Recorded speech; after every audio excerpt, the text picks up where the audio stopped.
الحمدللہ رب العالمین والسلام علی سید الانام اما بعد۔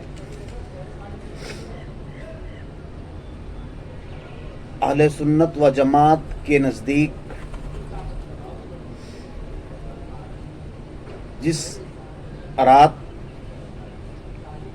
رسول اکرم صلی اللہ علیہ وسلم کی ولادت ہوئی، یا جس رات رسول اکرم صلی اللہ علیہ وسلم کو معراج ہوئی، وہ رات لیلۃ القدر سے بھی افضل ہے، مگر اس تاریخ کو ہر سال آنے والی رات سے لیلۃ القدر افضل ہے۔ جو رات ہر سال آتی ہے اسے سیلیبریٹ کرنا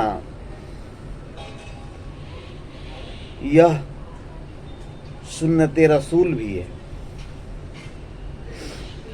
یہ شریعت ہے۔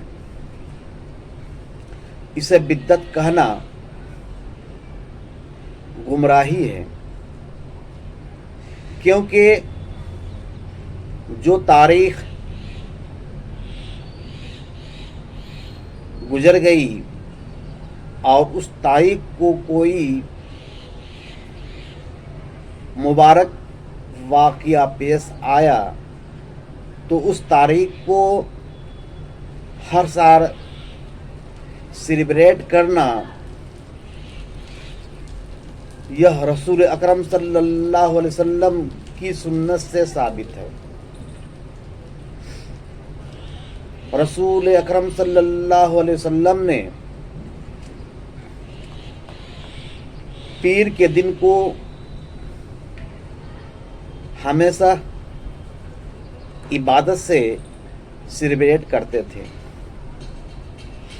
اور 10 محرم جس دن موسیٰ علیہ السلام کو فتح حاصل ہوئی، اس دن کو بھی آپ عبادت سے سیلیبریٹ کیا اور کرنے کا حکم دیا۔ دوستو، ہاں، اگر کوئی سیلیبریٹ عبادت سے نہیں کرتا ہے بلکہ بغیر عبادت سے کرتا ہے، غلط طریقے سے کرتا ہے، تو اس کا یہ عمل حرام مانا جائے گا، مگر سیلیبریٹ کرنا یہ حرام نہیں مانا جائے گا۔ مسلمان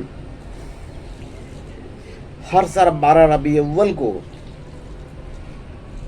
ذکر کی محفل منعقد کرتے ہیں، جو شریعت میں عبادت ہے۔ مسلمان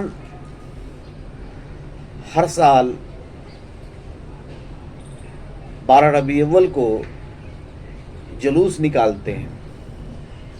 جلوس نکالنا بھی عبادت ہے، کیونکہ جلوس نکالنے کا مطلب ہے اللہ تبارک تعالیٰ کی کبریائی اور رسول اکرم صلی اللہ علیہ وسلم کی رسالت کا اعلان کرنا ہے۔ دوستو، رسول اکرم صلی اللہ علیہ وسلم کی رسالت کا اعلان کرنا اور اللہ تبارک تعالیٰ کی کبریائی کا اعلان کرنا یہ مسلمانوں کے نزدیک عبادت ہے۔ اس دن مسلمان مٹھائیاں بانٹتے ہیں. مٹھائیاں بانٹنا